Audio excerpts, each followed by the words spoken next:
ಓಂ ಸದಾಶಿವಸಮಾರಂಭಾಂ ಶಂಕರಾಚಾರ್ಯಮಧ್ಯಮಾಂ ಅಸ್ಮದಾಚಾರ್ಯಪರ್ಯಂತಾಂ ವಂದೇ ಗುರುಪರಂಪರಾಂ ಶ್ರುತಿಸ್ಮೃತಿಪುರಾಣಾನಾಂ ಆಲಯಂ ಕರುಣಾಲಯಂ ನಮಾಮಿ ಭಗವತ್ಪಾದಶಂಕರಂ ಲೋಕಶಂಕರಂ ಶಂಕರಂ ಶಂಕರಾಚಾರ್ಯಂ ಕೇಶವಂ ಬಾದರಾಯಣಂ ಸೂತ್ರಭಾಷ್ಯಕೃತೌ ವಂದೇ ಭಗವಂತೌ ಪುನಃ ಪುನಃ ಈಶ್ವರೋ ಗುರುರಾತ್ಮೇತಿ ಮೂರ್ತಿಭೇದ ವಿಭಾಗಿನೇ ವ್ಯೋಮವದ್ವ್ಯಾಪ್ತದೇಹಾಯ ದಕ್ಷಿಣಾಮೂರ್ತಯೇ ನಮಃ.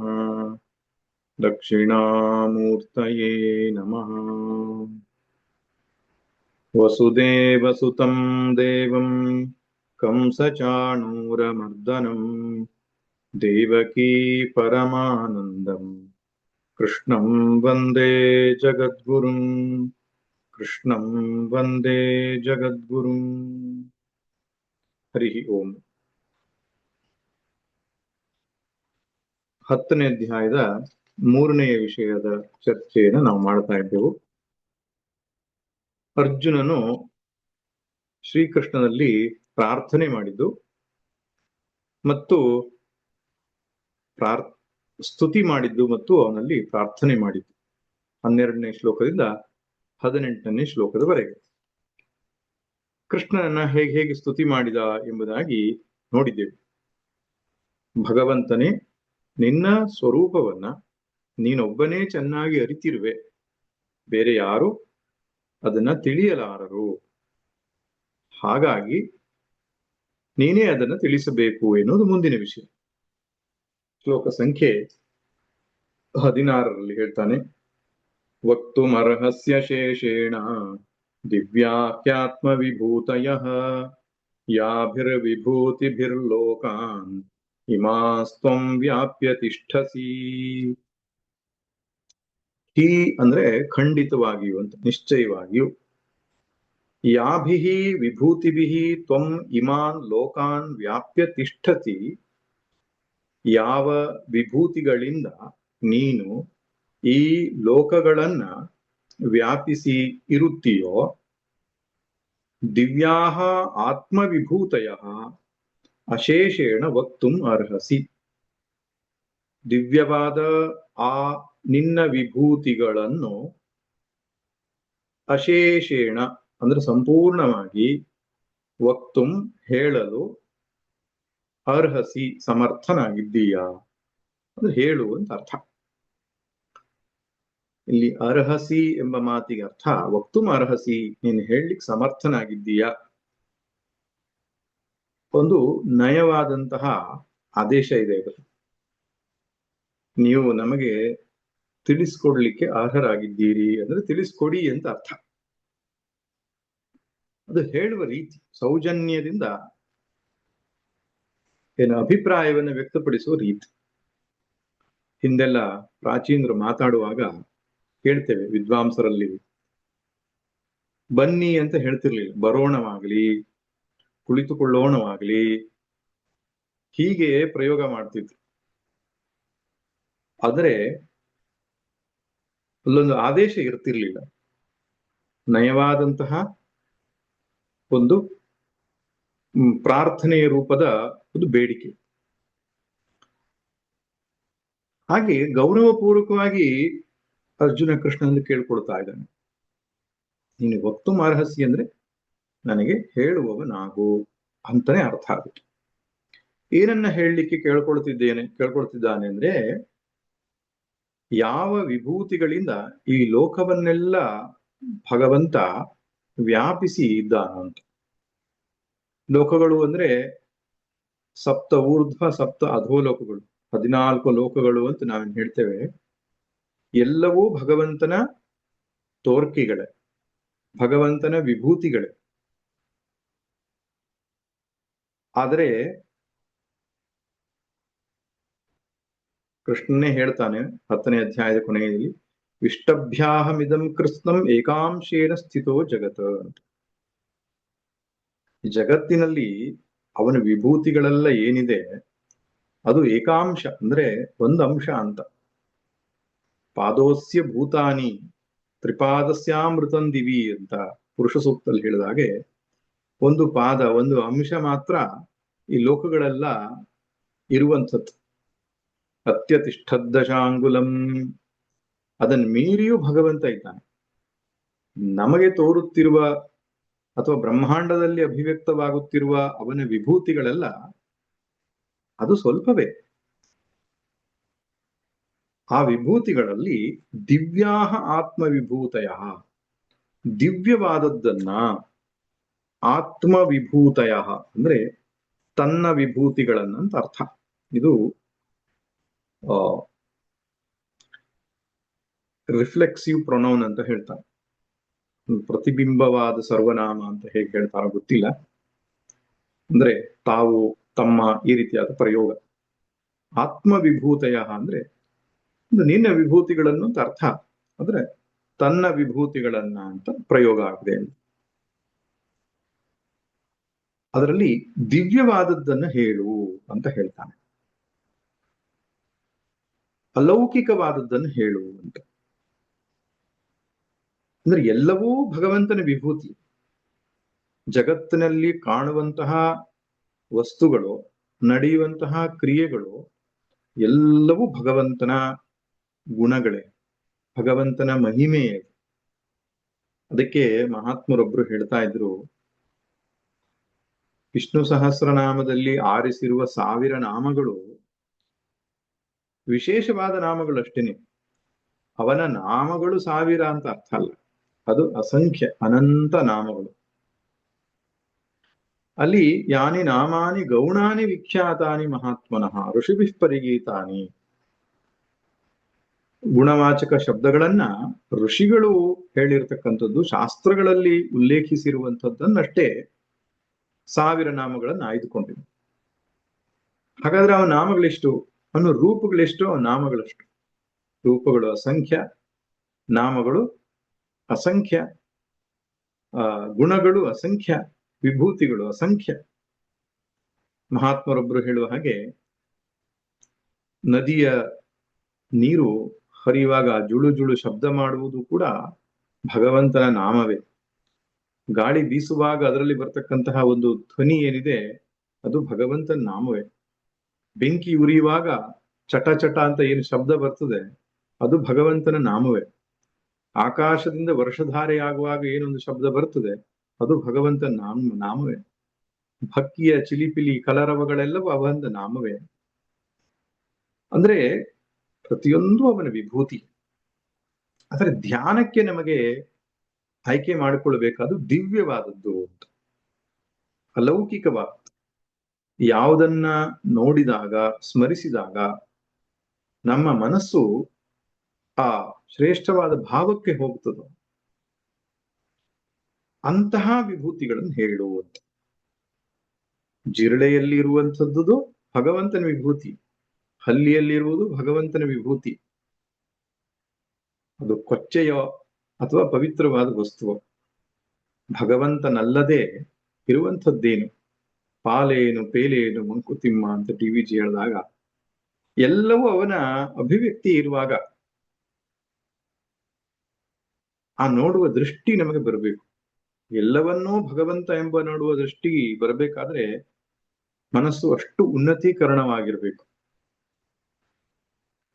ಅದಕ್ಕೆ ಮೊದಲು ದಿವ್ಯವಾದಂತಹ, ಅಲೌಕಿಕವಾದಂತಹ ಯಾವುದನ್ನ ಸ್ಮರಿಸಿದರೆ ಮನಸ್ಸಿಗೆ ಒಂದು ಪವಿತ್ರ ಭಾವನೆ ಉಂಟಾಗ್ತದೆ. ಯತ್ಯದ್ ವಿಭೂತಿ ಮತ್ಸತ್ವಂ ಶ್ರೀಮದೂರ್ಜಿತಮೇವವಾ. ಅಂತಹ ವಿಶೇಷ ಗುಣಗಳನ್ನು, ಸಾತ್ವಿಕ ಗುಣಗಳನ್ನು ಒಳಗೊಂಡಂತಹ ಈ ವಿಭೂತಿಗಳನ್ನ ನನಗೆ ಅಶೇಷೇಣ ಸಂಪೂರ್ಣವಾಗಿ ನೀನು ವಿವರಿಸು, ಹೇಳು ಎಂಬುದಾಗಿ ಅರ್ಜುನ ಪ್ರಾರ್ಥನೆ ಮಾಡಿಕೊಳ್ತಾ ಇದ್ದಾನೆ. ಹಿಂದಿನ ಶ್ಲೋಕಗಳಲ್ಲಿ ಅವನನ್ನು ಸ್ತುತಿಸಿದ್ದ, ಅವನನ್ನು ಹೊಗಳಿದ್ದ. ಯಾರತ್ರ ಆದ್ರೂ ನಾವು ಕೇಳಲಿಕ್ಕೆ ಹೋದಾಗ, ಡೊನೇಷನ್ ಕೇಳಲಿಕ್ಕೆ ಹೋದಾಗ ಮೊದಲು ಅವರು ಗುಣಗಳನ್ನ ಹೇಳುವಂಥದ್ದು, ತದನಂತರ ಮನವಿ ಪತ್ರವನ್ನು ಕೊಡೋದು. ಲೋಕದಲ್ಲಿಯೂ ಹಾಗೆ ಕಾಣುತ್ತೆ. ಮೊದಲು ಸ್ತುತಿ, ಆಮೇಲೆ ಯಾಚನೆ. ಹಾಗೆ ವಿಭೂತಿಗಳನ್ನು ವರ್ಣಿಸು ಎಂಬುದಾಗಿ ಅರ್ಜುನ ಪ್ರಾರ್ಥನೆ. ಇನ್ನು ಅದನ್ನೇ ವಿಸ್ತರಿಸಿ ಹೇಳ್ತಾನೆ, ಕಥಂ ವಿದ್ಯಾಮಹಂ ಯೋಗಿನ್ ತ್ವಾಂ ಸದಾ ಪರಿಚಿಂತಯನ್ ಕೇಷು ಕೇಷು ಚ ಭಾವೇಷು ಚಿಂತ್ಯೋಸಿ ಭಗವನ್ಮಯಾ. ಹೇ ಯೋಗಿನ್ ಅಂತ ಒಂದು ಸಂಬೋಧನೆ. ಕೃಷ್ಣನಿಗೆ ಯೋಗೀಶ್ವರ ಅಂತ ಹೆಸರು. ಯೋಗ ಎಂಬ ಮಾತಿಗೆ ಇಲ್ಲಿ ಅರ್ಥ ಐಶ್ವರ್ಯ ಅಂತ. ಜಗತ್ತನ್ನ ಆಳುವ ಸಾಮರ್ಥ್ಯ, ಜಗತ್ತನ್ನ ಮುನ್ನಡೆಸುವ ಸಾಮರ್ಥ್ಯ ಏನಿದೆ ಅದನ್ನೇ ಇಲ್ಲಿ ಯೋಗ ಎಂಬ ಶಬ್ದದಿಂದ ಕರೆದಿದೆ. ಯೋಗಿನ್ ಎಂಬ ಶಬ್ದದ ಮೂಲಕ ನೀನು ಪರಮಾತ್ಮ ಎಂಬುದಾಗಿ ಹೇಳ್ತಿದ್ದಾನೆ.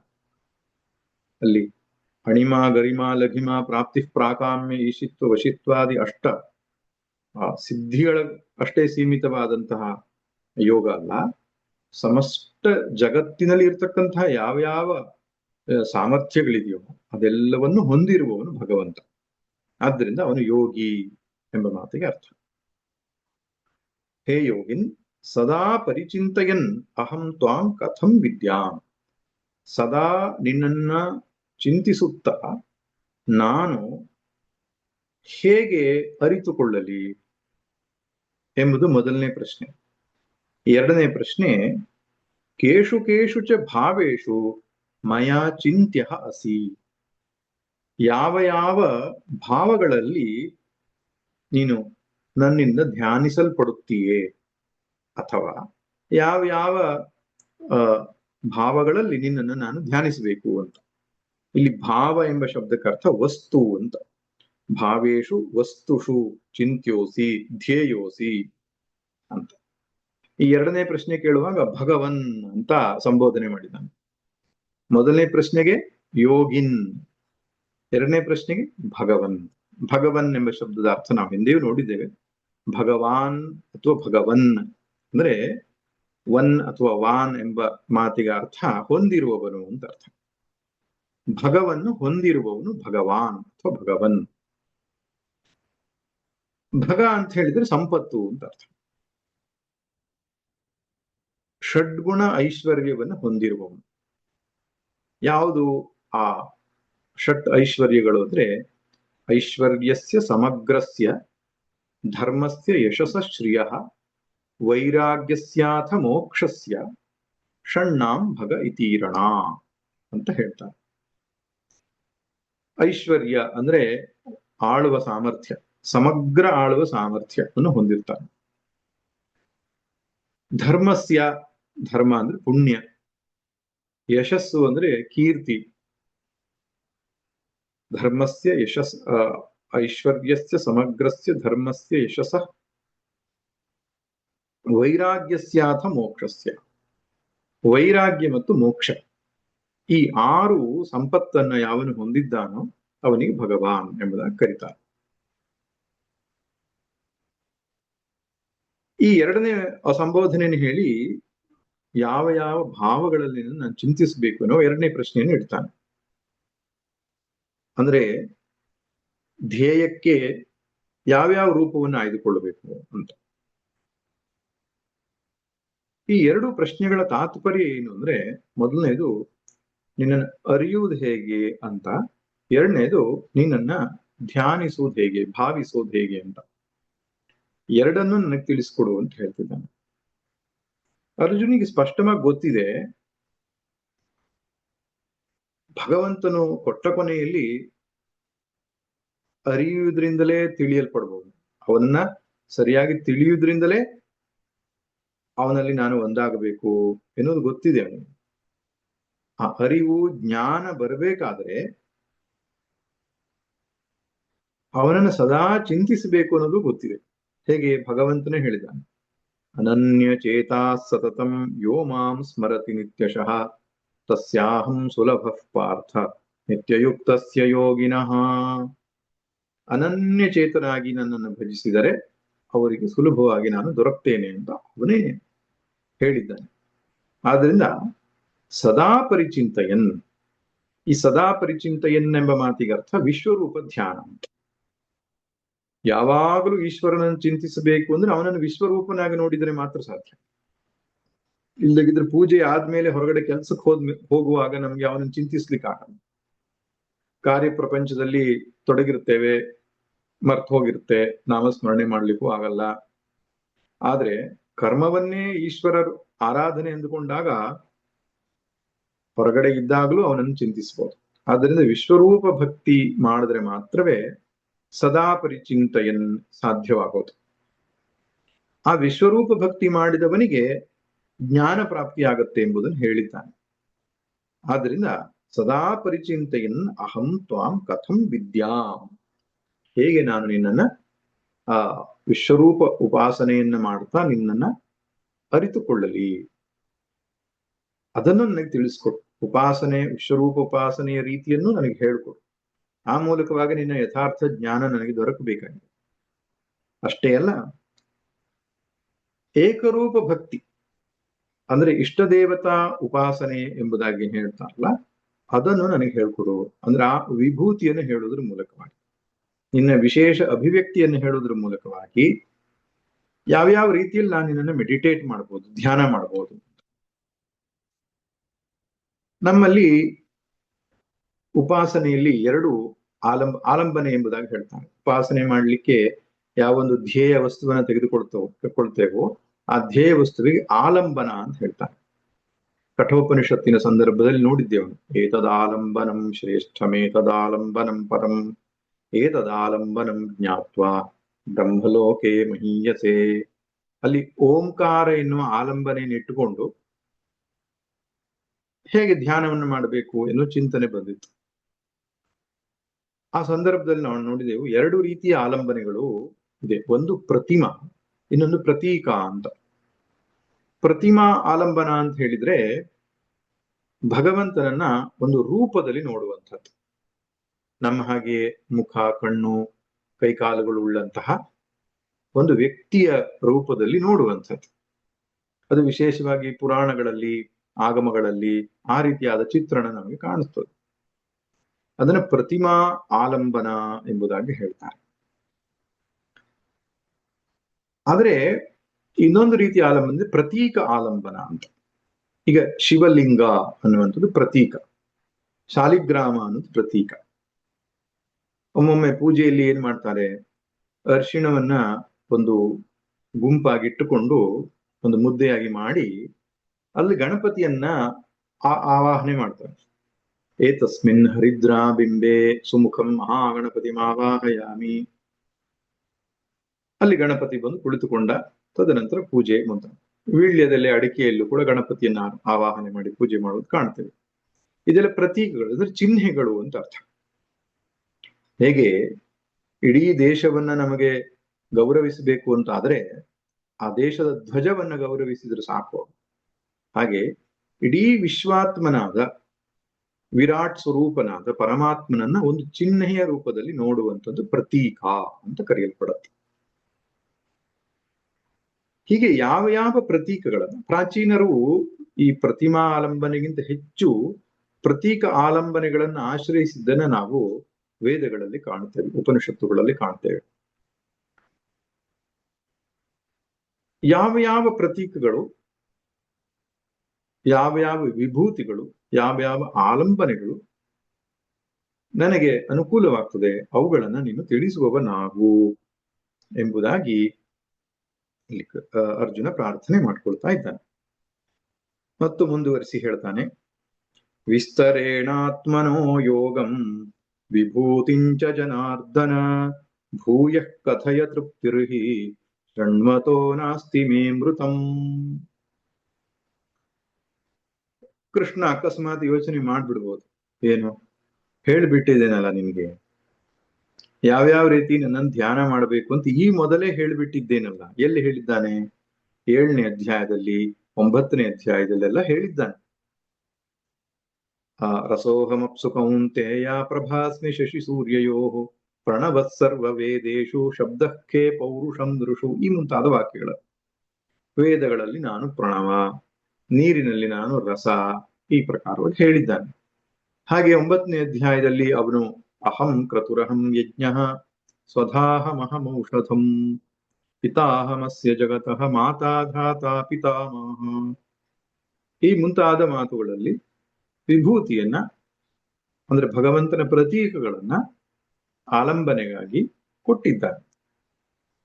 ಈಗ ಮತ್ತೆ ಕೇಳುವುದ್ರಲ್ಲಿ ಏನು ಅರ್ಥ? ಅದಕ್ಕೆ ಕಾರಣವನ್ನು ಹೇಳ್ತಾನೆ. ಮತ್ತೆ ನಾನು ಯಾಕೆ ಕೇಳ್ತಾ ಇದ್ದೇನೆ ಅಂದ್ರೆ ಹೇಳ್ತಾನೆ, ಹೇ ಜನಾರ್ದನ,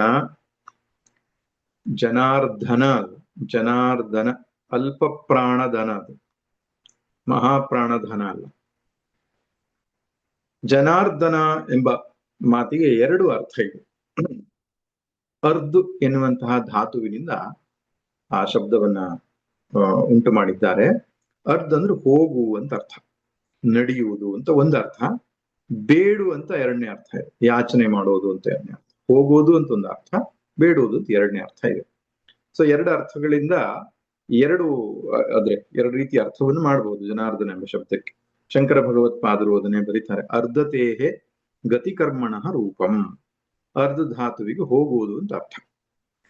ಅಸುರಾಣ ದೇವ ಪ್ರತಿಪಕ್ಷ ಭೂತಾನಾಂ ಜನಾನ ನರಕಾದಿ ಗಮಯಿತೃತ್ವಾತ್ ಜನಾರ್ದನ. ಅಸುರರನ್ನ, ದೇವ ಪ್ರತಿಪಕ್ಷರನ್ನ, ಪ್ರತಿಪಕ್ಷಿಗಳಂದ್ರೆ ವೈರಿಗಳು, ದೇವ ವೈರಿಗಳನ್ನ ಅಂದ್ರೆ ದುಷ್ಟರಾದ ಕಾರಣ ಅಂತಹ ಜನರನ್ನ ನರಕಾದಿ ಗಮಯಿತೃತ್ವಾತ್, ನರಕಕ್ಕೆ ಕಳಿಸುವವನ, ಆದ್ದರಿಂದ ದುಷ್ಟರನ್ನ ಅವನು ನರಕಕ್ಕೆ ಕಳಿಸ್ತಾನೆ, ದುಷ್ಟ ಜನರನ್ನ ನರಕಕ್ಕೆ ಕಳಿಸ್ತಾನೆ, ಆದ್ದರಿಂದ ಜನಾರ್ದನ ಅಂತ ಒಂದು ಅರ್ಥ. ಇನ್ನೊಂದು ಅರ್ಥ ಅವರೇ ಹೇಳ್ತಾರೆ, ಅಭ್ಯುದಯ ನಿಶ್ರೇಯಸ ಪುರುಷಾರ್ಥ ಪ್ರಯೋಜನಂ ಸರ್ವೈ ಜನೈ ಯಾಚ್ಯತೆ ಇತಿವ.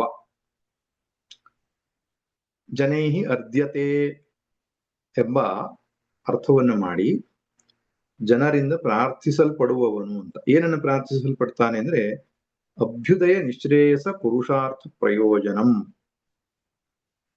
ಪುರುಷಾರ್ಥ ಅಂತ ಹೇಳಿದ್ರೆ ಪುರುಷರಿಂದ ಬೇಡಲ್ಪಡುವಂಥದ್ದು ಅಂತ.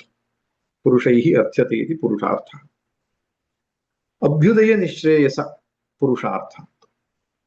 ಅಭ್ಯುದಯ ಅಂದ್ರೆ ಇಹಲೋಕದ ಸುಖ, ಶಾಂತಿ, ನೆಮ್ಮದಿ. ನಿಶ್ರೇಯಸ್ ಅಂದ್ರೆ ಮೋಕ್ಷ. ಈ ರೀತಿ ಇಹಲೋಕದಲ್ಲಿ ಸುಖ ಶಾಂತಿಯನ್ನ, ಪರದಲ್ಲಿ ಮೋಕ್ಷವನ್ನ ಜನರಿಂದ ಬೇಡಲ್ಪಡುವವನಾದ್ದರಿಂದ ಸರ್ವೈಹಿ ಜನೈಹಿ ಯಾಚ್ಯತೆ, ಆದ್ದರಿಂದ ಜನಾರ್ದನ ಅಂತ ಭಗವಂತನಿಗೆ ಹೆಸರು.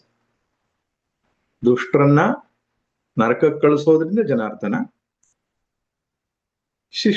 ಶಿಷ್ಟರಿಂದ ಪ್ರಾರ್ಥಿಸಲ್ಪಡೋದ್ರಿಂದ, ಬೇಕು ಬೇಡಗಳನ್ನ ಅವನು ಪ್ರಾರ್ಥಿಸಲ್ಪಡೋದ್ರಿಂದ ಅವನು ಜನಾರ್ದನ ಅಂತ ಎರಡು ಅರ್ಥವನ್ನು ಕೊಡ್ತಾನೆ. ಹೇ ಜನಾರ್ದನ, ಆತ್ಮನಃ ಯೋಗಂ ವಿಭೂತಿಂಚ ವಿಸ್ತರೇಣ ಭೂಯ ಕಥಯ. ನೀನು ಆತ್ಮನಃ ಅಂದ್ರೆ ನಿನ್ನ, ನಾನು ಕಳೆದ ಶ್ಲೋಕದಲ್ಲಿ ಹೇಳಿದ್ದೆ, ರಿಫ್ಲೆಕ್ಸಿವ್ ಪ್ರೊನೌನ್ ಅಂತ ಹೇಳ್ತಾರೆ, ಅಂದ್ರೆ ತನ್ನ ವಿಭೂತಿ ಅಂತ ಅರ್ಥ. ತಮ್ಮ ವಿಭೂತಿನ, ತಮ್ಮ ಮಹಿಮೆಯನ್ನು ಹೇಳಿ ಅಂತ ನಾವು ಗೌರವಪೂರ್ವಕ ಕರಿತೇವಲ್ಲ, ಹಾಗೆ ಆತ್ಮ ಅಂದ್ರೆ ತನ್ನ ಅಂತ ಅರ್ಥ. ಆತ್ಮ ಅಂದ್ರೆ ಪ್ರತ್ಯೇಗಾತ್ಮ ಅಂತ ತಿಳ್ಕೊಳ್ಬಾರ್ದು. ಆತ್ಮನಃ ಯೋಗಂ ವಿಭೂತಿಂಚ, ನಿನ್ನ ಯೋಗ ಮತ್ತು ವಿಭೂತಿಯನ್ನ.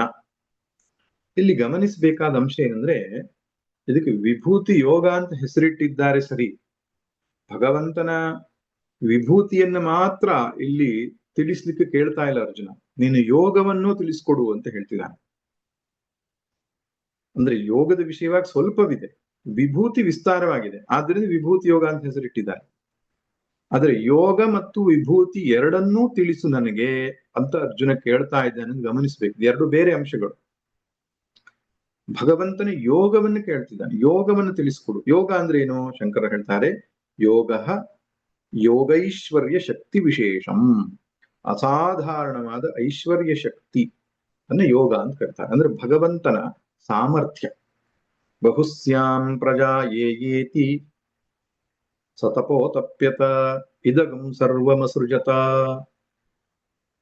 ನಾನು ಬಹಳವಾಗುವೆನು ಎಂದು ಸಂಕಲ್ಪಿಸಿ ಇದೆಲ್ಲವೂ ಭಗವಂತನು ಆದನಂತೆ ಅಂತ. ಇದೆಲ್ಲವೂ ಆಗುವ ಮೊದಲು ಅವನಲ್ಲಿ ಅಡಗಿದ್ದ ಅವನ ಸಾಮರ್ಥ್ಯ, ಅವನ ಶಕ್ತಿಗೆ ಹೆಸರು ಯೋಗ ಅಂತ. ಅದು ಅವನ ಜೊತೆಗೆ ಕೂಡಿರುವ ಶಕ್ತಿ, ಆದ್ದರಿಂದ ಯೋಗ. ಅವನ ಮಾಯಾಶಕ್ತಿ ಎಂದು ಕರೀತಾರೆ. ಮಾಯಾಂತು ಪ್ರಕೃತಿಂ ವಿದ್ಯಾತ್ ಮಾಯಿನಂತು ಮಹೇಶ್ವರಂ. ಆ ಭಗವಂತ ತನ್ನ ಮಾಯೆಯಿಂದ ಜಗತ್ತನ್ನು ಸೃಷ್ಟಿಸಿದ ಅಂತ ಹೇಳ್ತೇವಲ್ಲ, ಅವನ ಮಾಯಾಶಕ್ತಿಗೆ ಹೆಸರು ಯೋಗ, ಅವನ ಸಾಮರ್ಥ್ಯ ಅಂತ ಅರ್ಥ. ಸರ್ವಜ್ಞತ್ವ, ಸರ್ವೇಶ್ವರತ್ವ, ಈ ಮುಂತಾದ ಗುಣಗಳು ಅವನಲ್ಲಿ ಅಡಗಿರ್ತವೆ, ಆದ್ದರಿಂದ ಯೋಗ. ವಿಭೂತಿಂ ಅಂತ ಹೇಳಿದ್ರೆ ಬಹುವಾಗಿ ಪ್ರಕಟ ಆಗೋದು ಅಂತ. ನಮ್ಮ ಕಣ್ಣು ಮುಂದೆ ಕಾಣತಕ್ಕಂತಹ ಜಗತ್ತು ಏನಿದೆ, ಸ್ಥೂಲ ಜಗತ್ತು ಸೂಕ್ಷ್ಮ ಜಗತ್ತು ಎರಡೂ ಕೂಡ ಅವನ ವಿಭೂತಿ. ವಿಶೇಷೇಣ ಭವನಂ, ವಿಶೇಷವಾಗಿ ಅವನು ತೋರಿಕೊಳ್ಳುವುದು ಅಂತ ಅರ್ಥ, ಅಥವಾ ವಿವಿಧವಾಗಿ ತೋರಿಕೊಳ್ಳುವುದು ಅಂತ ಅರ್ಥ ಆಗುತ್ತೆ. ಒಟ್ಟಿನಲ್ಲಿ ಪ್ರಾಕಟ್ಯವಾದ ಅವನ ಸಾಮರ್ಥ್ಯವೇ ವಿಭೂತಿ, ಸುಪ್ತವಾದ ಅವನ ಸಾಮರ್ಥ್ಯವೇ ಯೋಗ. ಇದು ಎರಡನ್ನೂ ಕೂಡ ನನಗೆ ತಿಳಿಸಿಕೊಡು. ಹೇಗೆ ತಿಳಿಸಿಕೊಡು? ವಿಸ್ತರೇಣ, ವಿಸ್ತರೇಣ ಭೂಯಃ ಕಥಯ ಅಂತ ಹೇಳ್ತಾನೆ. ವಿಸ್ತಾರವಾಗಿ ಮತ್ತೊಮ್ಮೆ ಹೇಳು ಅಂತ. ಯಾಕೆ? ಅರ್ಜುನಿಗೆ ಗೊತ್ತಿದೆ, ಮುಂಚೆ ಹೇಳಿದ್ದಾನೆ ಕೃಷ್ಣ ಈ ವಿಷಯದ ಕುರಿತಾಗಿ, ಆದ್ರೆ ಸಂಕ್ಷಿಪ್ತವಾಗಿ ಹೇಳಿಬಿಟ್ಟಿದ್ದಾನೆ. ನನಗೆ ವಿಸ್ತಾರವಾಗಿ ಕೇಳಬೇಕು ಅಂತ ಆಸೆ ಅಷ್ಟೇ ಅಲ್ಲ. ಮತ್ತೊಂದು ಬಹಳ ಅದ್ಭುತ ಮಾತು ಹೇಳ್ತಾನೆ, ಅಮೃತಂ ಶೃಣ್ವತಃ ಮೇ ತೃಪ್ತಿ ನಾಸ್ತಿ. ನಿನ್ನ ಯೋಗ ಸಾಮರ್ಥ್ಯ ಮತ್ತು ವಿಭೂತಿಗಳನ್ನ ಕೇಳ್ತಾ ಇರ್ಬೇಕು ಅನ್ಸುತ್ತೆ ನನಗೆ ಅಂತ. ಶೃಣ್ವತಃ ತ್ವನ್ ಮುಖ ನಿಸೃತ ವಾಕ್ಯಾಮೃತಂ, ನಿನ್ನ ಮುಖದಿಂದ ಹೊರಬರುವ ವಾಕ್ಯಾಮೃತವನ್ನ ಎಷ್ಟು ಕೇಳಿದ್ರು ತೃಪ್ತಿ ಇಲ್ಲ ನನಗೆ ಅಂತ ಹೇಳ್ತಾನೆ. ತೃಪ್ತಿ ನಾಸ್ತಿ ಮೇ, ನನಗೆ ತೃಪ್ತಿ ಇಲ್ಲ. ಅಮೃತಂ ಅಂದ್ರೆ ನಿನ್ನ ಅಮೃತಂ ಶೃಣ್ಮತಃ, ಅಮೃತವಾದ ವಾಕ್ಯಗಳನ್ನ ಅಂತ. ಅಮೃತಂ ಎಂಬ ಶಬ್ದಕ್ಕಿಲ್ಲಿ ಅಮೃತವಾದ ಮಾತುಗಳನ್ನ ಅಂತ. ಎಷ್ಟು ಕುಡಿದರೂ ನನಗೆ ತೃಪ್ತಿ ಇಲ್ಲ ಅಂತ. ನಮ್ಮಲ್ಲಿ ಬಾಯಲ್ಲಿ ಕುಡಿಯೋದು ಗೊತ್ತು. ಅರ್ಜುನ ಕಿವಿಯಲ್ಲಿ ಕೇಳ್ತಾ ಕೇಳ್ತಾ ಆ ಅಮೃತವನ್ನು ಕುಡಿತಾ ಇದ್ದಾನೆ. ಅಂದ್ರೆ ಕಿವಿಯಿಂದ ಕುಡಿಯುವ ಮಾತೆಂಬ ಮಕರಂದದ ಬಗ್ಗೆ ಹೇಳ್ತಾ ಇದ್ದಾನೆ. ಕೃಷ್ಣನ ಮಾತು ಮಕರಂದ, ಅಮೃತ ಅದು. ಅದು ಕಿವಿಯಲ್ಲಿ ಕುಡಿಯುತ್ತಾ ಕುಡಿಯುತ್ತಾ ತೃಪ್ತಿಯನ್ನು ಅನುಭವಿಸ್ತಾ ಇದ್ದಾನೆ. ಆದ್ರಿಂದ ನಿನ್ನ ಮಹಿಮೆಯನ್ನ ಎಷ್ಟು ಕೇಳಿದರೂ ಸಾಲದು ನನಗೆ ಅಂತ ಹೇಳ್ತಾರೆ. ಜಗತ್ತಿನಲ್ಲಿರುವ ಎಲ್ಲ ವೃಕ್ಷಗಳನ್ನ ಲೇಖನಿಯಾಗಿ ಮಾಡಿಕೊಂಡು, ಸಮುದ್ರವನ್ನೇ ಶಾಯಿಯಾಗಿ ಮಾಡಿಕೊಂಡು, ಆಕಾಶವನ್ನೇ ಹಾಳೆಯಾಗಿ ಬಿಚ್ಚಿಟ್ಟು ಸಾಕ್ಷಾತ್ ಶಾರದೆಯೇ ಬರೆದರೂ ಕೂಡ ಭಗವಂತನ ಮಹಿಮೆಯನ್ನು ವರ್ಣಿಸ್ಲಿಕ್ಕೆ ಸಾಧ್ಯವಿಲ್ಲವಂತ. ಅಷ್ಟು ವಿಸ್ತಾರವಾದಂತಹ ಮಹಿಮೆ ಇದೆ ಎಂಬುದಾಗಿ ಗ್ರಂಥಗಳಲ್ಲಿ ಹೇಳಿದ್ದಾರೆ. ಅದೆಲ್ಲ ಮಹಿಮೆಯೂ ಕೂಡ ಅಮೃತ ತುಲ್ಯವಾದದ್ದು ಅಂತ. ಭಗವಂತನ ಒಂದೊಂದು ನಾಮ ಇದೆಯಲ್ಲ, ಎಷ್ಟು ಅದ್ಭುತ. ವಿಷ್ಣು ಸಹಸ್ರನಾಮ ಇರ್ಲಿ, ಲಲಿತಾ ಸಹಸ್ರನಾಮ ಇರ್ಲಿ, ಒಂದೊಂದು ಗುಣಗಳನ್ನು ಚಿಂತನೆ ಮಾಡುವಾಗ ಅದ್ಭುತ ಎಂಬುದಾಗಿ ಭಾವನೆಗೆ ಬರ್ತದೆ. ನಮ್ಮ ಮನಸ್ಸು ಅಷ್ಟು ಎತ್ತರಕ್ಕೆ ಏರಿಸಲ್ಪಡ್ತದೆ. ಅದಕ್ಕೆ ಮಹಾತ್ಮರೊಬ್ಬರು ವ್ಯಾಖ್ಯಾನವನ್ನು ಬರೆದಿದ್ದಾರೆ ವಿಷ್ಣು ಸಹಸ್ರನಾಮ. ಅದಕ್ಕೆ ಹೆಸರೇನ್ ಕೊಟ್ಟಿದ್ದಾರೆ ಅಂದ್ರೆ 1000 ways of transcending the mind ಅಂತ. ಮನಸ್ಸನ್ನ ಮೇಲೇರಿಸುವುದಕ್ಕೆ 1000 ಅಂದ್ರೆ ದಿಕ್ಸೂಚಿಗಳು ಅಂತ, 1000 ದಾರಿಗಳು ಅಂತ. ಹಾಗೆ ಆ ಮನಸ್ಸನ್ನ ಮೇಲೇರಿಸುವ ಸಾಮರ್ಥ್ಯ ಒಂದೊಂದು ನಾಮಕ್ಕೂ ಇದೆ, ಒಂದೊಂದು ಗುಣಕ್ಕಿದೆ, ಒಂದೊಂದು ವಿಭೂತಿಗಿದೆ.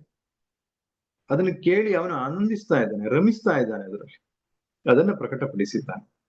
ಆದ್ರಿಂದ ನನಗೆ ತುಂಬಾ ಸಂತೋಷವಾಗ್ತದೆ. ಸ್ವಲ್ಪವೇ ಕೇಳಿದ್ದೇನೆ ಹಿಂದೆ, ವಿಸ್ತಾರವಾಗಿ ಕೇಳಬೇಕೆಂಬ ಬಯಕೆ ಇದೆ.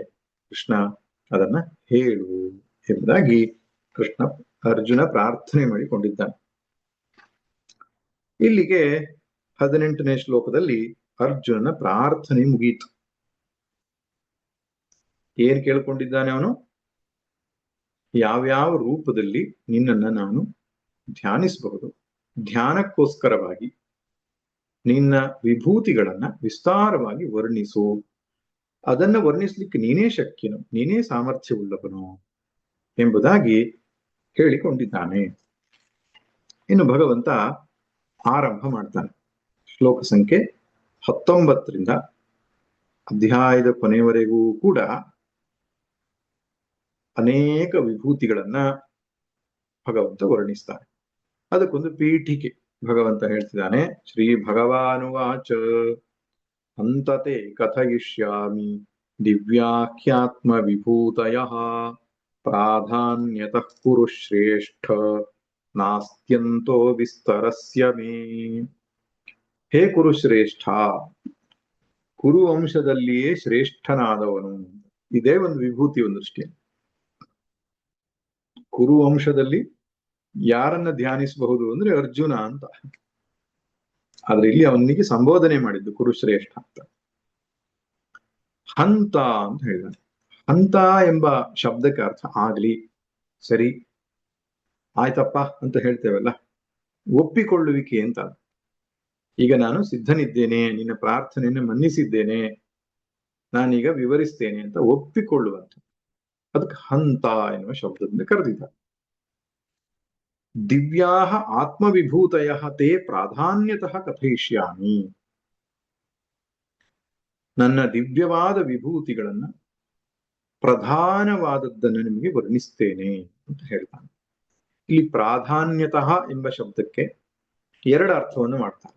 ಶಂಕರ ಭಗವತ್ಪಾದರು ಏನು ಅರ್ಥ ಕೊಟ್ಟಿದ್ದಾರೆ ಅಂದ್ರೆ, ಯತ್ರ ಯತ್ರ ಪ್ರಧಾನಾಹ ಯಾ ವಿಭೂತಿ ತಾಂ ತಾಂ ಪ್ರಧಾನಾಂ ಪ್ರಾಧಾನ್ಯತಃ ಕಥಯಿಷ್ಯಾಮಿ.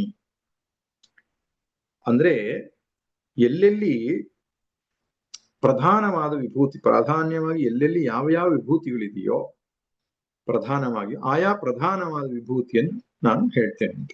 ಈ ಉದಾಹರಣೆಗೆ ಆದಿತ್ಯಾನಾಮಹಂ ವಿಷ್ಣು, ಈ ಆದಿತ್ಯಗಳಲ್ಲಿ ನಾನು ವಿಷ್ಣು ಅಂತ ಹೇಳ್ತಾನೆ. ಅಂದ್ರೆ ಆದಿತ್ಯರುಗಳಲ್ಲಿ ನಾನು ವಿಷ್ಣು ಅಂತ ಅಲ್ಲಿ ವಿಭೂತಿಯನ್ನು, ಅದ್ರ ಮಧ್ಯದಲ್ಲಿ ಒಂದು ವಿಶೇಷತೆಯನ್ನು ಹೇಳಿದಾಗಾಯ್ತು. ಅದು ಅಂದ್ರೆ ಉಳಿದವರುಗಳಲ್ಲಿ ಪ್ರಧಾನವಾದದ್ದು ಯಾವುದು ಅದನ್ನು ಹೇಳ್ತೇನೆ ಅಂತ ಅರ್ಥವನ್ನು ಕೊಡುತ್ತೆ. ಪ್ರಾಧಾನ್ಯತಃ ಅಂತ ಹೇಳಿದ್ರೆ ಒಂದು ಗುಂಪಿನಲ್ಲಿ ಯಾವುದೋ ಒಂದನ್ನು ವಿಶೇಷವಾಗಿ ಎತ್ತಿ ತೋರಿಸೋದು, ಅದು ಪ್ರಾಧಾನ್ಯತ ಎಂಬ ಮಾತಿಗೆ ಒಂದು ಅರ್ಥ. ಇನ್ನೊಂದು ಅರ್ಥ ಏನು ಅಂದ್ರೆ, ಪ್ರಧಾನವಾದದ್ದು ಅಂತ, ಮುಖ್ಯವಾದದ್ದನ್ನು ಹೇಳ್ತೇನೆ, ಒಂದಿಷ್ಟು ಧ್ಯಾನಕ್ಕೆ ಅನುಕೂಲವಾಗುವಂಥದ್ದನ್ನು ಹೇಳ್ತೇನೆ ಅಂತ ಅರ್ಥ. ಇದನ್ನ ಯಾಕೆ ಅರ್ಥ ಮಾಡ್ಬೇಕು ಅಂದ್ರೆ, ಕೆಲವೊಂದು ವಿಭೂತಿ ಜಯೋಸ್ಮಿ ವ್ಯವಸಾಯೋಸ್ಮಿ ಸತ್ವಂ ಸತ್ವವತಾಮಹಂ ಅಂತ ಹೇಳುವಾಗ, ನಾನು ಜಯ ಇದ್ದೇನೆ, ನಾನು ವ್ಯವಸಾಯ ಅಂದ್ರೆ ಪ್ರಯತ್ನ ಇದ್ದೇನೆ, ಸತ್ವ ಇದ್ದೇನೆ ಅಂತ ಹೇಳುವಾಗ ಅಲ್ಲಿ ಕೆಲವುದರ ಮಧ್ಯೆ ಒಂದನ್ನು ತೋರಿಸ್ತಾ ಇಲ್ಲ, ಯಾವುದೋ ಒಂದನ್ನು ಮಾತ್ರ ಎತ್ತಿ ತೋರಿಸ್ತಾ ಇದ್ದಾನೆ. ಆ ಸಂದರ್ಭದಲ್ಲಿ ಹೀಗೆ ಅರ್ಥ ಮಾಡ್ಲಿಕ್ಕೆ ಆಗಲ್ಲ. ಆದ್ದರಿಂದ ಎರಡೂ ಅರ್ಥವನ್ನು ನಾವು ಇಲ್ಲಿ ಗ್ರಹಿಸಬೇಕು. ಕೆಲವುಗಳ ಮಧ್ಯದಲ್ಲಿ ಇರತಕ್ಕಂಥದ್ದನ್ನ ಎತ್ತಿ ತೋರಿಸುವಂಥದ್ದು, ಮತ್ತು ವಿಶೇಷವಾದಂತಹ ಭಗವಂತನ ಮಹಿಮೆ ಹೊರಸೂಸುವಂತಹ ವಿಭೂತಿಗಳನ್ನ ತಾನು ಹೇಳ್ತೇನೆ ಅಂತ ಇಲ್ಲಿ ಹೇಳ್ತಿದ್ದಾನೆ. ಪ್ರಾಧಾನ್ಯತಃ ಕಥಯಿಷ್ಯಾಮಿ, ಪ್ರಧಾನವಾದವುಗಳನ್ನು ನನಗೆ ತಿಳಿಸಿಕೊಡ್ತೇನೆ. ವಿಸ್ತರಸ್ಯ ಅಂತಃ ನ ಅಸ್ತಿ, ನನ್ನ ಮಹಿಮೆಯ ವಿಸ್ತಾರಕ್ಕೆ ಕೊನೆ ಇಲ್ಲ ಅರ್ಜುನ, ಆದಿ ಅಂತ್ಯವಿಲ್ಲದ ಮಹಿಮೆ ನನ್ನದು ಎಂಬುದಾಗಿ.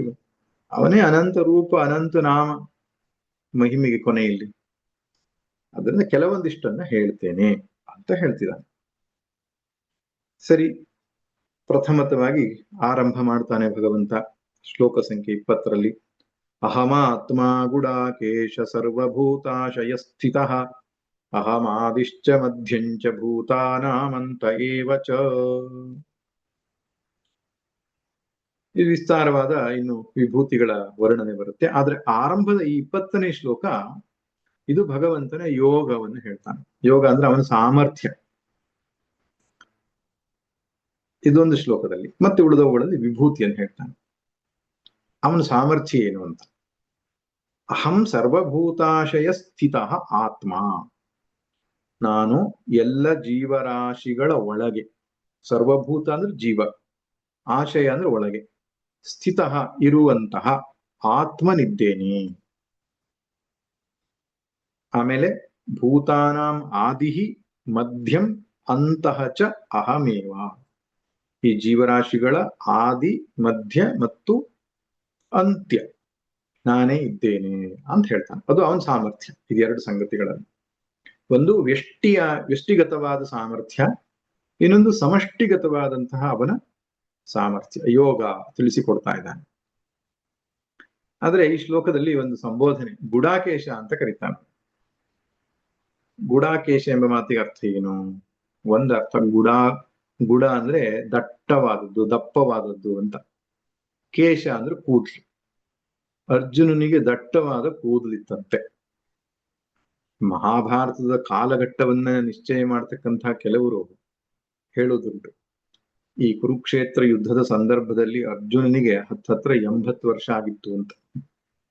ಅದ ಕಾಲದ ವ್ಯತ್ಯಾಸವೂ ಇದೆ ಅದರಲ್ಲಿ. ಒಂದು ಪಕ್ಷದ ಪ್ರಕಾರ ಅವನಿಗೆ 80 ವರ್ಷ ಅಂತ. 80 ವರ್ಷದಲ್ಲಿಯೇ ಅವನ ಕೂದಲು ಅಷ್ಟು ದಟ್ಟವಾಗಿತ್ತು ಅಂದ್ರೆ ಯಾವ ಹರ್ಬಲ್ ಆಯಿಲ್ ಅನ್ನ ಯೂಸ್ ಮಾಡ್ತಾ ಇದ್ದಿರಬಹುದು, ಪ್ರಾಕೃತಿಕವಾಗಿ ಹಾಗಿದ್ದಿರಬಹುದೇನೋ ಅವನಿಗೆ. ಆದ್ದರಿಂದ ಗುಡಾಕೇಶ ಅಂತ ಒಂದು ಅರ್ಥ. ಆದ್ರೆ ಇದು ಮುಖ್ಯ ಅರ್ಥ ಅಲ್ಲ. ಇನ್ನೊಂದು ಸುಂದರವಾದ ಅರ್ಥ ಇದೆ. ಶಂಕರರು ಹೇಳ್ತಾರೆ, ಗುಡಾಕ ನಿದ್ರಾ ತಸ್ಯಾಹ ಈಶಃ ಗುಡಾಕೇಶ ಜಿತ ನಿದ್ರಾ ಇತ್ಯರ್ಥ. ಗುಡಾಕ ಅನ್ನುವ ಮಾತಿಗೆ ನಿದ್ರೆ ಅಂತ ಒಂದು ಅರ್ಥ ಇದೆ. ತಸ್ಯಾಹ ಈಶಃ ಅದನ್ನ ಗೆದ್ದವನು ಅಂತ, ನಿದ್ರೆಯನ್ನ ಗೆದ್ದವನು ಅಂತ ಅರ್ಥ. ನಿದ್ರೆ ತಮೋಗುಣದ ಒಂದು ಲಕ್ಷಣ. ಆಲಸ್ಯ, ನಿದ್ರಾ, ಪ್ರಮಾದ, ದೇಹಾಭಿಮಾನ ಇದೆಲ್ಲ ತಮೋಗುಣದ ಲಕ್ಷಣ. ಅರ್ಜುನನು ಈ ತಮೋಗುಣವನ್ನ ಗೆದ್ದಿದ್ದನು ಅಂತ ಅರ್ಥ. ಅತಿಯಾದ ನಿದ್ದೆಯು ಅಥವಾ ಅತಿಯಾದ ಎಚ್ಚರವು ಯೋಗಕ್ಕೆ ಒಳ್ಳೆಯದಲ್ಲ ಎಂಬುದನ್ನು 6ನೇ ಅಧ್ಯಾಯದಲ್ಲಿ ಹೇಳಿದ್ದಾನೆ. ಯುಕ್ತಾಹಾರ ವಿಹಾರಸ್ಯ ಯುಕ್ತ ಚೇಷ್ಟಸ್ಯ ಕರ್ಮಸು ಯುಕ್ತ ಸ್ವಪ್ನ ಅವಬೋಧ. ಯುಕ್ತವಾಗಿರ್ಬೇಕು, ಎಷ್ಟು ಬೇಕು ಅಷ್ಟೇ ನಿದ್ದೆ ಮಾಡಬೇಕು. ಆ ನಿದ್ದೆ ಮೇಲೆ ಒಂದು ಹಿಡಿತ ಸಾಧಿಸಿರುವವನು ಅರ್ಜುನ ಅಂತ. ಒಂದು ಯೋಗಿಯ ಮನಸ್ಥಿತಿಯನ್ನ ಇಲ್ಲಿ ಹೇಳ್ತಾ ಇದ್ದಾರೆ. ಅತಿಯಾಗಿ ನಿದ್ದೆ ಮಾಡುವಂಥದ್ದು ತಮೋಗುಣದ ಲಕ್ಷಣ. ಅರ್ಜುನಿಗೆ ಹಾಗಿರ್ಲಿಲ್ಲ.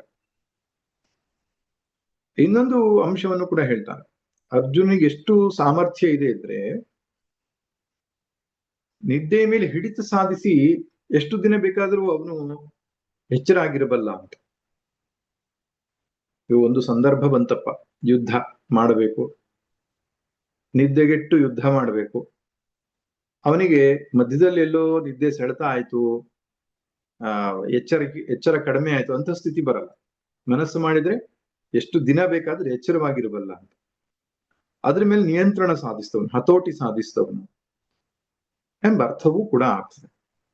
ಆದ್ರೆ ತಮೋಗುಣದ ಮೇಲೆ ತನ್ನ ಹಿಡಿತ ಸಾಧಿಸ್ತವನು, ಸತ್ವಗುಣ ಸಂಪನ್ನನು ಎಂಬುದು ಗುಡಾಕೇಶಕ್ಕೆ ಪ್ರಧಾನವಾದ ಅರ್ಥವಾಗ್ತದೆ. ಇರಲಿ, ಭಗವಂತ ಒಂದು ಸುಂದರವಾದ ಸಂಬೋಧನೆಯನ್ನು ಕರೀತಾ ಇದ್ದಾನೆ. ಎಲ್ಲ ಜೀವರಾಶಿಗಳ ಒಳಗಿರುವ ಆತ್ಮನು ನಾನು ಎಂಬುದನ್ನು ಹೇಳ್ತಾನೆ. ಇಲ್ಲಿ ಆತ್ಮ ಅಂದ್ರೆ ಪ್ರತ್ಯಗಾತ್ಮ ಅಂತ ಅರ್ಥ, ಸಾಕ್ಷಿ ಚೈತನ್ಯ ಅಂತ ಅರ್ಥ. ಇದು ಭಗವಂತನ ಮಹಿಮೆ, ಇದು ಭಗವಂತನ ಸಾಮರ್ಥ್ಯ.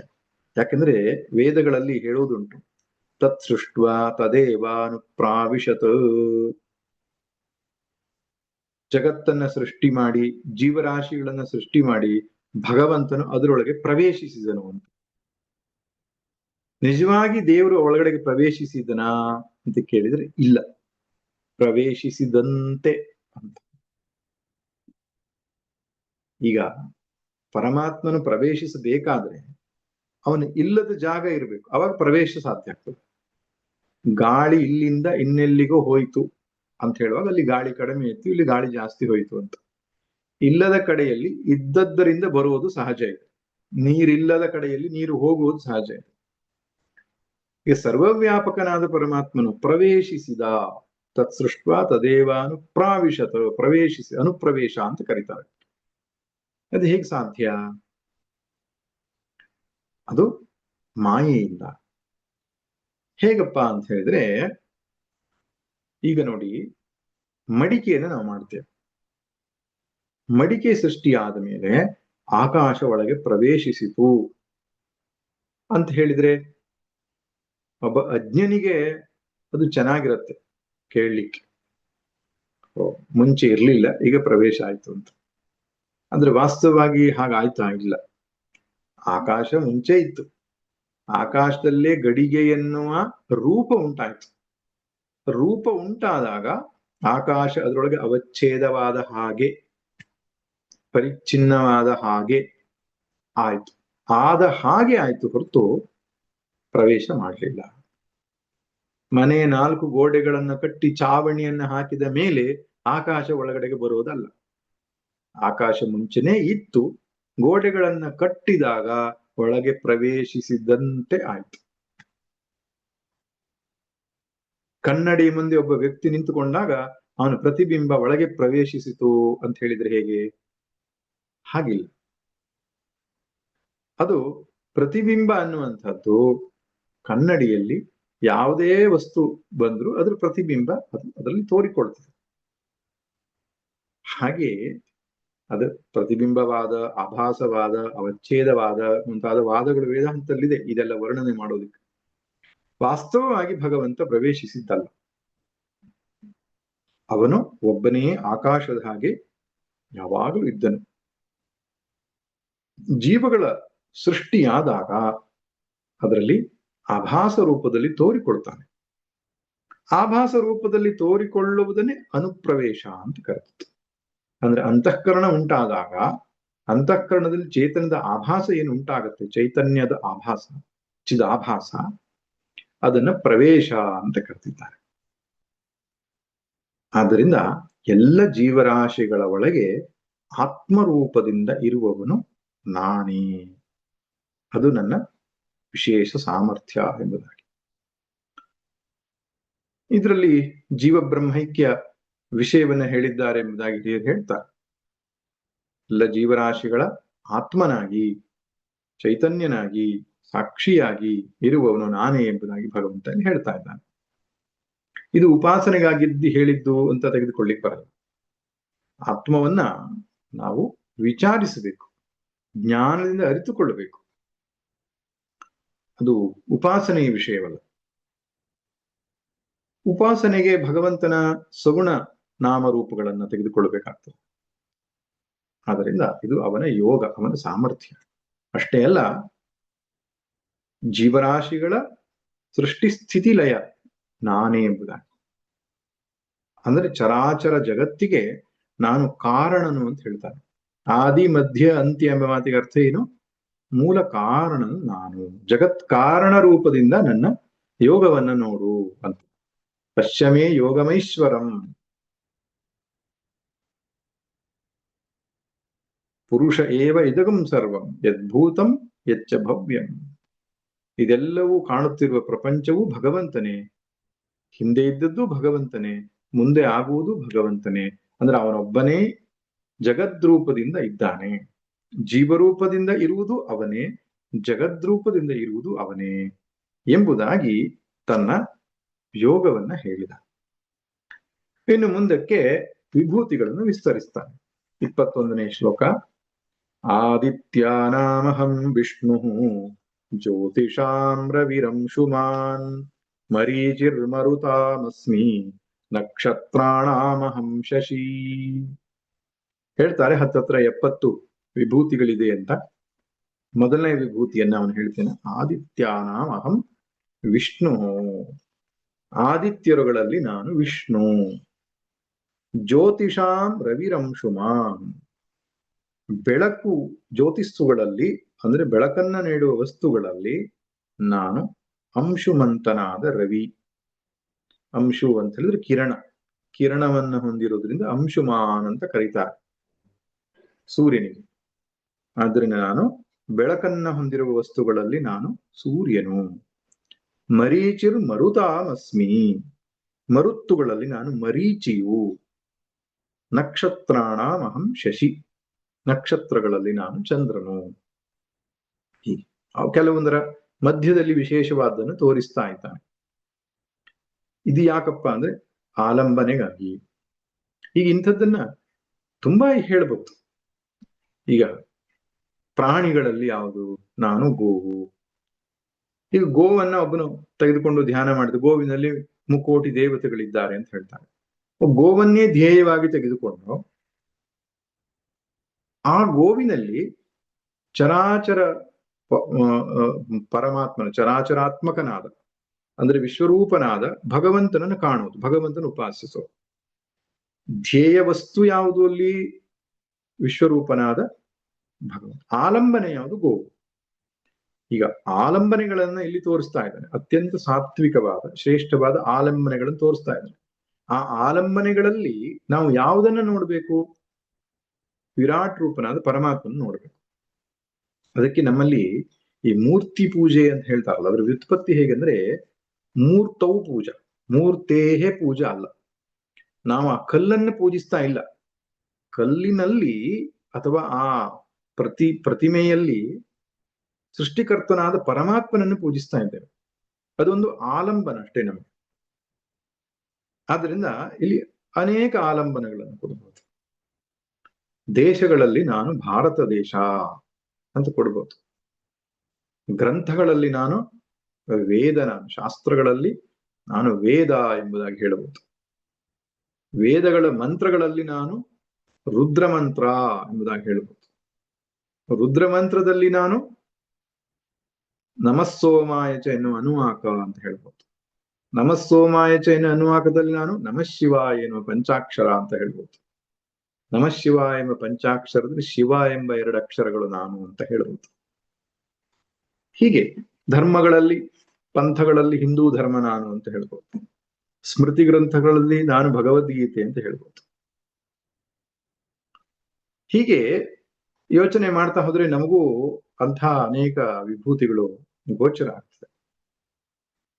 ಅಂದ್ರೆ ಭಗವಂತ ಕೊಟ್ಟಿದ್ದು ಶ್ರೇಷ್ಠ, ಅದರನ್ನೇ ಒಂದನ್ನು ನಾವು ಆಯ್ದುಕೊಳ್ಳಬಹುದು. ಆದಿತ್ಯಾನಾಮಹಂ ವಿಷ್ಣು, 12 ಆದಿತ್ಯರುಗಳಲ್ಲಿ ನಾನು ವಿಷ್ಣು ಎಂಬುವನು ಅಂತ ಹೇಳ್ತಾನೆ.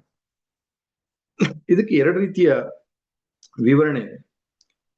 ಈ ಕಶ್ಯಪ ಪ್ರಜಾಪತಿಗೆ 2 ಹೆಂಡಂದಿರು, ಒಬ್ಬಳು ದಿತಿ, ಇನ್ನೊಬ್ಬಳು ಅದಿತಿ ಅಂತ. ದಿತಿಯ ಮಕ್ಕಳಿಗೆ ದೈತ್ಯರು ಅಂತ ಹೇಳ್ತಾರೆ, ಅದಿತಿಯ ಮಕ್ಕಳಿಗೆ ಆದಿತ್ಯರು ಅಂತ ಹೇಳ್ತಾರೆ. ಆ ಅದಿತಿಯ ಮಕ್ಕಳಲ್ಲಿ ಭಗವಂತ ಒಂದು ಅವತಾರ ತಾಳಿದಾನೆ, ಅದಕ್ಕೆ ವಾಮನ ಅವತಾರ ಅಂತ ಹೇಳ್ತಾನೆ. ಅವನ ಹೆಸರು ಉಪೇಂದ್ರ, ಅವನು ಕುಳ್ಳ ಇದ್ದುದರಿಂದ ವಾಮನ ಅಂತ ಹೇಳ್ತಾನೆ. ಆಮೇಲೆ ತ್ರಿವಿಕ್ರಮನೂ ಆಗ್ತಾನೆ ಬಲಿಗೋಸ್ಕರ. ಆ ಉಪೇಂದ್ರನು ನಾನು ಅಥವಾ ವಾಮನನು ನಾನು ಅಂತ ಹೇಳಿದ್ದಾನೆ ಇಲ್ಲಿ. ಆದಿತ್ಯ ಅಂದ್ರೆ ಅದಿತಿಯ ಪುತ್ರರಲ್ಲಿ, ಅಂದ್ರೆ ದೇವತೆಗಳು ಅಂತ ನೀನು ಕರಿತೇವೋ ಅವರಲ್ಲಿ ನಾನು ವಾಮನನು ಎಂಬುದಾಗಿ ಒಂದು ಅರ್ಥ. ಇನ್ನೊಂದು ಅರ್ಥ ಇದೆ, 12 ಆದಿತ್ಯರು ಅಂತ ದೇವತೆಗಳ ಒಂದು ಗುಂಪು ಇದೆ, ದೇವತೆಗಳ ಒಂದು ಗಣ ಇದೆ. ಹೇಗೆ ನಮ್ಮಲ್ಲಿ ಕಾಲನಿ ಅಂತ ನಾವು ಹೇಳ್ತೇವೋ ಹಾಗೆ ದೇವಲೋಕದಲ್ಲಿ ಬೇರೆ ಬೇರೆ ಕಾಲನಿಗಳಿವೆ. ವಸುಗಳ ಕಾಲನಿ, ರುದ್ರರ ಕಾಲನಿ, ಆದಿತ್ಯರ ಕಾಲನಿ, ಮರುದ್ಗಣಗಳ ಕಾಲನಿ, ಯಕ್ಷ, ಕುಬೇರ, ಕಿನ್ನರ, ಕಿಂಪುರುಷ ಅವರದೊಂದು ಕಾಲನಿ, ಅನೇಕ ಕಾಲನಿಗಳಿದೆಯಂತೆ. ಅಂದ್ರೆ ಅನೇಕ ಗಣದೇವತೆಗಳಿದ್ದಾರೆ, ಅಂದ್ರೆ ಗುಂಪು ಗುಂಪಾಗಿ ಇರುವವರು ಅಂತ. ಅದು ವಸುರುದ್ರ ಆದಿತ್ಯ ಎನ್ನುವುದು ಪ್ರಧಾನವಾದಂತಹ ಹವಿಸ್ಸನ್ನ ಗ್ರಹಣ ಮಾಡುವ ದೇವತೆಗಳು ಅಂತ ಹೇಳ್ತಾರೆ. ಅದರಲ್ಲಿ ಆದಿತ್ಯರು 12 ಮಂದಿ, 12 ಆದಿತ್ಯ. ಅದರ ಹೆಸರನ್ನು ಕೂಡ ಕೊಟ್ಟಿದ್ದಾರೆ. ಧಾತಾ ಮಿತ್ರೋ ಅರ್ಯಮಾ ಶಕ್ರೋ ವರುಣಸ್ತ್ವಂಶ ಏವಚ ಭಗೋ ವಿವಸ್ವಾನ್ ಪೂಷಾ ಚ ಸವಿತಾ ದಶಮಸ್ತಥ. ಏಕಾದಶಸ್ತಥಾ ತ್ವಷ್ಟಾ ದ್ವಾದಶೋ ವಿಷ್ಣುರುಚ್ಯತೆ ಜಗನ್ಯ ಜಸ್ತು ಸರ್ವೇಷಾಂ ಆದಿತ್ಯಾನಾಂ ಗುಣಾಧಿಕಃ. ಈ ಹೆಸರು ಗೊತ್ತಿದೆ ನಮಗೆ, ಪುರಾಣಗಳೆಲ್ಲ ಇರುವಂತಹದ್ದು. ಈಗ 12 ಆದಿತ್ಯರುಗಳಲ್ಲಿ 12ನೇವನೇ ವಿಷ್ಣು. ಇವನು ಇತರರಿಗೆಲ್ಲ ರಾಜನೂ ಆಗಿದ್ದಾನೆ, ಸಮರ್ಥನೂ ಆಗಿದ್ದಾನೆ, ಇತರರಿಗಿಂತ ಶ್ರೇಷ್ಠನೂ ಆಗಿದ್ದಾನೆ. ಆದುದರಿಂದ ಆದಿತ್ಯರುಗಳಲ್ಲಿ ತಾನು ವಿಷ್ಣು ಅಂತ ಹೇಳ್ತಾನೆ.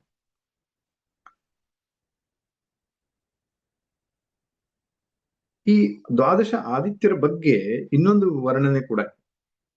ಈ ಸೂರ್ಯನು ದ್ವಾದಶಾತ್ಮನ್ ಅಂತ ಕರೀತಾರೆ.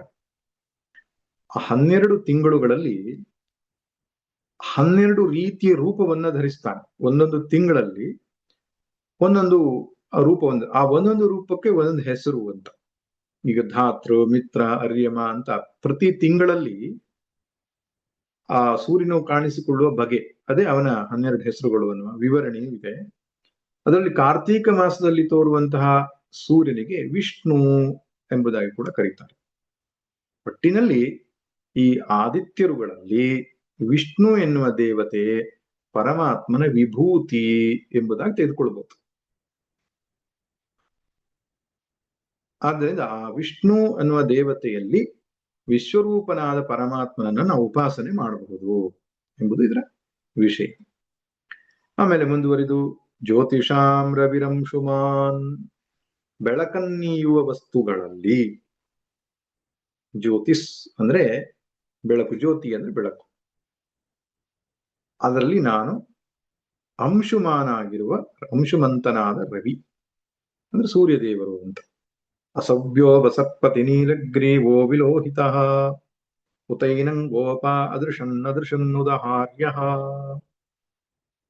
ರುದ್ರದಲ್ಲಿ ಬರ್ತದೆ ಸೂರ್ಯನನ್ನ ವರ್ಣಿಸುವಾಗ ಅಸೌ ಯೋವ ಯಹ ಅವ ಸರ್ಪತಿ ಅಂತ.